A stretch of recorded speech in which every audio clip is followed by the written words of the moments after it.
I will call it one of the activities, and I think it is a maneuver to have the court do something that it normally would not do. The defendant has elected, and I will disclose it, to file a civil claim as against me and a slew of other parties. Oh, gosh, yes. Ready. Here we go. I spend my life ready. Easter? Yes, sir. In anticipation about what I'm going to go through right now, this is absolutely all your fault. Oh. In anticipation. In anticipation of it, I'm just letting you know. Well, let me apologize in anticipation for this being my fault. I am sorry.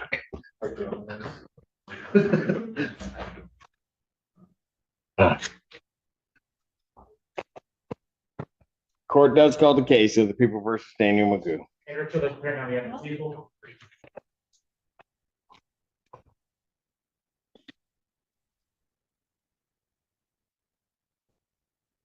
State your name.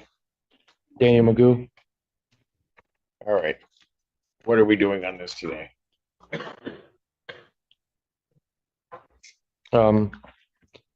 Your Honor, I have in regards to case number 25F4-523. I have a couple things I'd like to point out about a couple of the matters here today. What? In regards to count 3, MCL 750197, lawfully detained or imprisoned in jail or confinement. Judging by the definition of the statute itself, Your Honor, it compels us to conclude that one has to be lawfully imprisoned or in jail. Jail being a facility operated by a local unit of government for detention of persons charged. At this location, defendant was located in a hospital and not a confinement by government agency or jail. So I'm requesting that charge is invalid on its going to face. be addressed. That would be addressed at a preliminary examination, sir, as to the sufficiency of the charge. So if you're making a motion that I dismiss it at this point, that motion's denied. Okay. Further in count 2 and count 1, actually, Your Honor,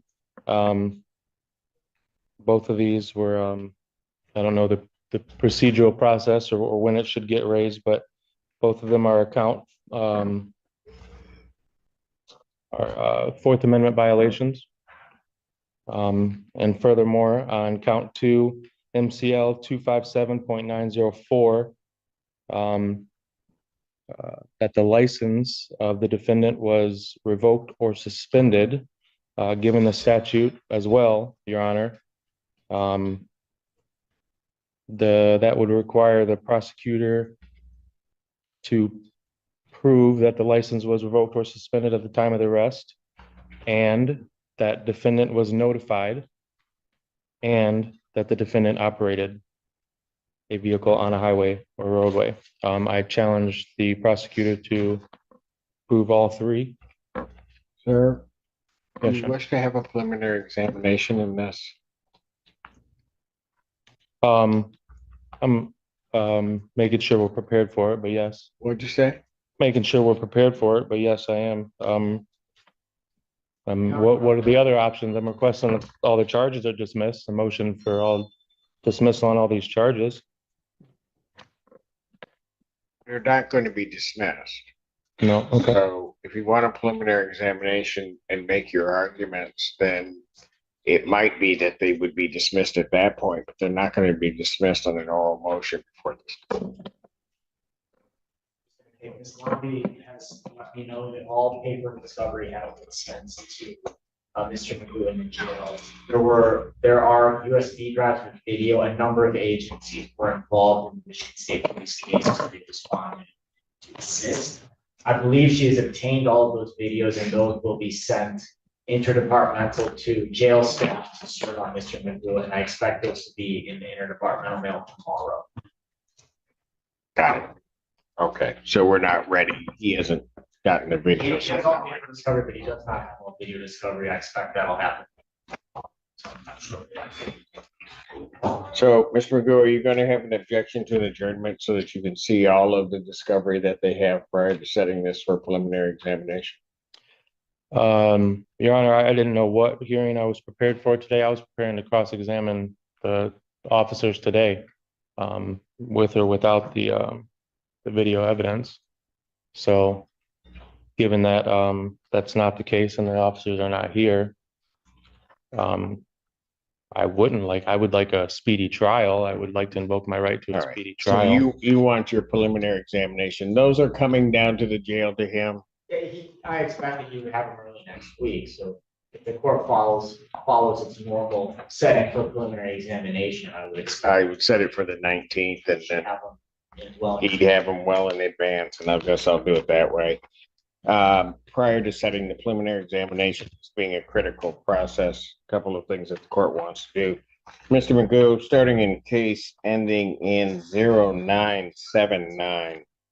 Mr. Magoo, you are before the court on a felony complaint that alleges 4 different counts, or 5 different counts, excuse me, fleeing and eluding 4th degree, which is a felony punishable by up to 2 incarceration, $2,000 fine plus court costs.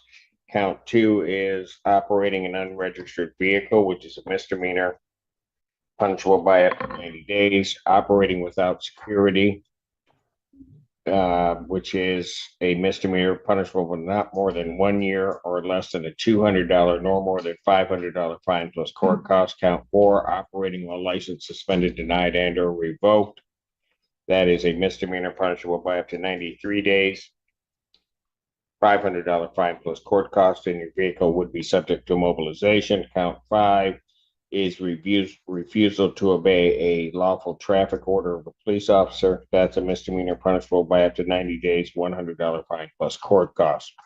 Those events are alleged to have occurred on July 3rd, 2025. I-94 near Parker Road in Scioto Township. That is on the one case. On the other case, which is a 3-count complaint, that 3-count complaint alleges that on March 27, 2024, location of Dexter near Arcona in the city of Milan, Washtenaw County, state of Michigan, that you did operate a motor vehicle while intoxicated. That's a misdemeanor, punishable by up to 93 days, $500 fine plus court costs. There is, however, a third offense notice which transforms this into a felony charge. It's punishable by up to $500 to $5,000 fine plus court costs, 1 to 5 years in jail, probation with 30 days or 1 year in jail, or at least 48 hours to be served consecutively, and 60 to 180 days community service, any rehabilitative programs the court deems necessary. Court could order you to pay the cost of the prosecution, plus the cost of any emergency governmental services, and your vehicle would be subject to mobilization. Count 2 is operating while your driver's license was suspended, denied, and or revoked. That's a misdemeanor, punishable by up to 93 days in jail, $500 fine plus court costs. Count 3 is lawful escape from custody, or escape from lawful custody, excuse me. That's a misdemeanor, punishable by up to 1 year, $1,000 fine plus court cost. Mr. Magoo, yeah, I would just ask, do you still wish on representing yourself, sir?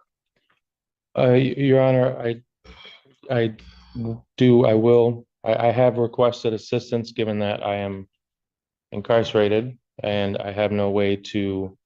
Do you wish to be represented by an attorney, sir? I would like legal assistance.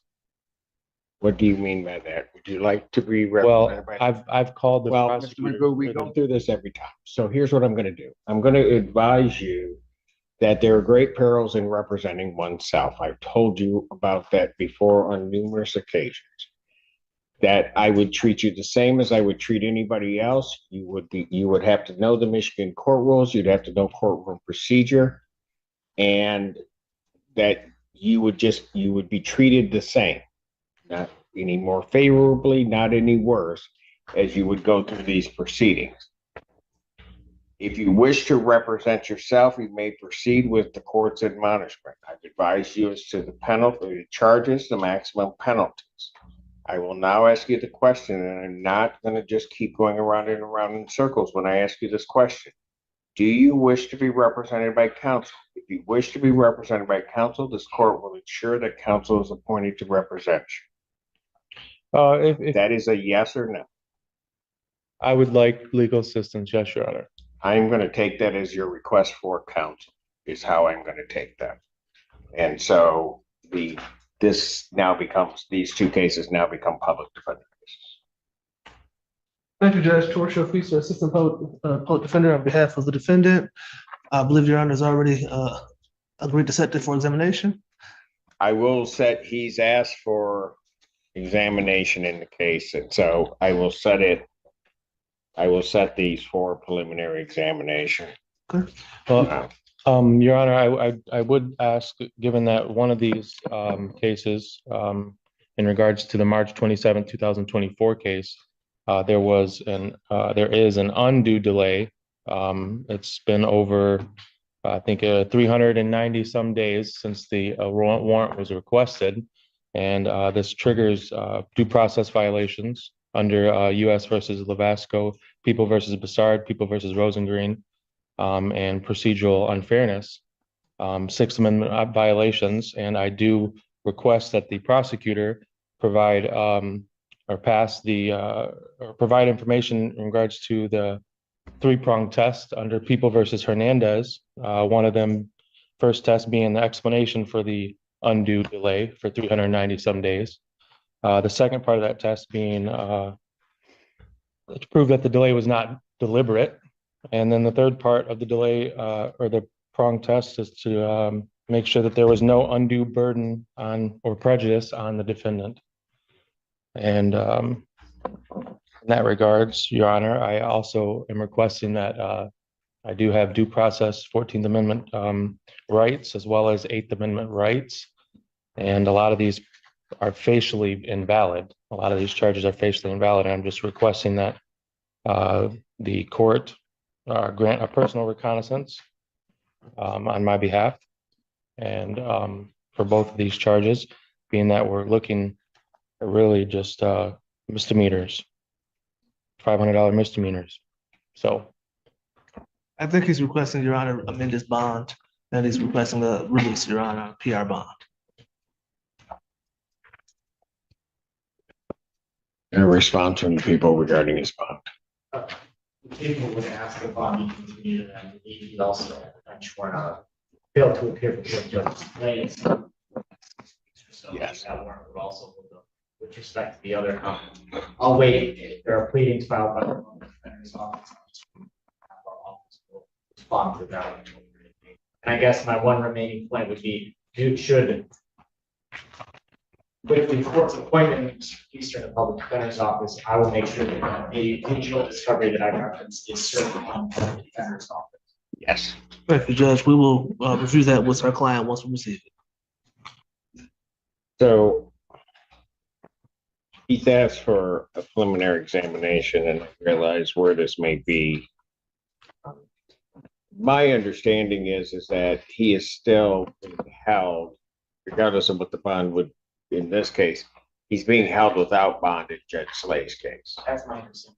That his bond has been denied, so. That's what I would Mr. Choda said. in any event, but also given the fact that one of the charges is the escape from lawful custody, that in and of itself, in this court's mind, makes the defendant a danger for a risk of flight. Also, the nature of the charges, the fleeing and eluding police officers, as well as the operating while intoxicated, now at least alleged his third time around. Also, this court's mind, the defendant, this court would consider a danger to the public. So the extent that he is asking that I modify his bond conditions in his bond in this case, I have, that motion is denied. Bond will continue as it is. Your Honor, I have a 14th Amendment due process to the presumption of innocence. And I understand the presumption of innocence. and a lot of these are Every day for facially 26 invalid, Your Honor. Excuse me? A lot of these charges, especially the lawful custody, escape from lawful custody, it's facially invalid. I was at a hospital, not a jail. If you were under the custody of the Washtenaw County Sheriff's I was Office, not. I understand. I was not. Or the custody of. I was dropped off at the hospital and they later tacked on And charges you know just what? like the fleeing and evidence eluding will charge. Not meet that out. And that if that's true, and the people can't sustain that element, then the charge will be dismissed. But I'm not dismissing it upon your representation today. Thank you very much, Judge. Preliminary examination in this matter will be set August 19th, 2025, 12 noon. That is before me on that date for both of these cases. I will apprise the parties also that one of the, I will call it one of the activities, and I think it is a maneuver to have the court do something that it normally would not do. The defendant has elected, and I will disclose it, to file a civil claim as against me and a slew of other parties. Oh yeah, in that regard, Your Honor, Many of those, do not interrupt me. Including many that I don't even know the connection. Court has, this judge, upon receiving this, two things. I read through the complaint to determine whether or not it would on its face create a conflict with court. I consider it, quite frankly, to be frivolous. Complaint itself, do not see that as a necessity for me to recuse myself from this gentleman's proceedings, because I think that's precisely what he wants to have happen, and that is attempting to manipulate the system. He will be dealt with by me as I deal with any other defendant, and so that is there. It has been turned over to the Office of General Counsel for Washtenaw County. They will deal with, for me, and as well as the others that I see that are listed there, they will deal with that. They have also filed, it appears, and again, this is all part of his, what I will call shenanigans to shape this. He has filed against people of individuals without specific reference in the Washtenaw County Prosecutor's Office. I don't, as I view what I read, would not consider that any jeopardy upon their objectivity in handling this case. So. I'm aware of such note or such filings were being received by our office maybe yesterday. At this point, we continue to proceed with this case until I do otherwise from the elected prosecutor. can I speak on that note, Your Honor? I will let you talk, but I'm not going to let you go on in some diatribe. I've got other things to do. I've stood on my rights and I've stood on my beliefs this whole entire time, especially in the previous case, Your Honor. That complaint is well pleaded. It does affect multiple parties of this jurisdiction. Washtenaw County is a named party, and I do believe that my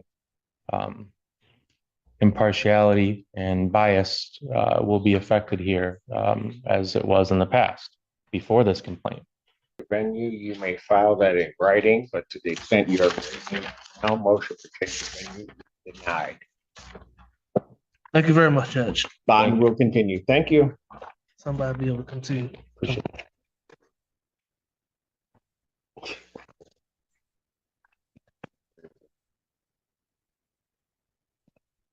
What we just witnessed is a textbook example of how criminal procedure, constitutional law, and courtroom reality collide, especially when a defendant attempts to navigate the system without full legal representation. From the start, Daniel Magoo frames his defense around technical legal arguments, Fourth Amendment violations, due process delays, facial invalidity of charges, and statutory definitions, particularly surrounding the escape from custody allegation tied to a hospital setting rather than a traditional jail.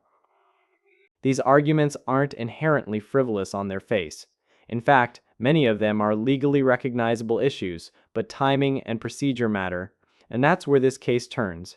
The judge makes one thing crystal clear early on. This hearing is not the proper stage to litigate sufficiency of evidence or dismiss charges outright. That's precisely what a preliminary examination exists for. The court repeatedly emphasizes that if the prosecution cannot establish the required legal elements, lawful custody, proper notice of license suspension, proof of operation, or intent, then dismissal may absolutely occur later. But criminal court doesn't operate on oral dismissals simply because a defendant insists the law favors them. Another major turning point comes when the court addresses the scope and severity of the charges. This is not a minor traffic matter. The defendant is facing multiple cases involving fleeing and eluding, operating without registration or insurance, suspended or revoked driving privileges, refusal to obey lawful orders, and most notably a third offense operating while intoxicated charge, which elevates the case into felony territory with the potential for years of incarceration. That alone dramatically changes how bond, flight risk, and public safety are evaluated. Bond becomes the next battleground. The defendant argues presumption of innocence and characterizes the charges as effectively low-level misdemeanors. The court, however, focuses on risk analysis, not guilt. Prior failures to appear, allegations of escape from custody, repeated fleeing incidents, and a pattern of impaired driving are all legitimate considerations. In the judge's view, perhaps the most revealing moment comes near the end, when the defendant discloses that he has filed civil complaints against the judge, prosecutors, and other parties. The court addresses this directly and decisively. Judges are required to assess whether such filings create a legitimate conflict or require recusal. Here, the judge finds the filings facially frivolous and identifies them as an attempt to manipulate the proceedings. Importantly, the court refuses to allow strategic lawsuits to dictate judicial assignments, reinforcing that litigation tactics cannot be used to derail criminal accountability. This case ultimately illustrates a crucial truth: rights exist, but they must be exercised within procedural boundaries. Constitutional protections don't disappear, but they also don't override court structure, scheduling, evidentiary rules, or the burden of proof process. That's why the appointment of counsel becomes such a pivotal development. Once public defense is assigned, the focus shifts from argumentative monologues to structured legal advocacy, exactly where these complex issues belong. So now, the road ahead is clear. The preliminary examination is set, evidence will be tested, elements will be challenged. And if the prosecution cannot meet its burden, the law provides remedies. But until then, the court has done what it's required to do: maintain order, protect public safety, and keep the process moving forward. Now let me ask you, do you think the defendant's legal strategy strengthens his case, or does it ultimately work against him? Should courts be more flexible with self-represented defendants, or does equal treatment require strict adherence to procedure? Drop your thoughts in the comments. And if you found this case as shocking as we did, make sure to hit that like button, share your thoughts, and don't forget to subscribe for more jaw-dropping courtroom breakdowns.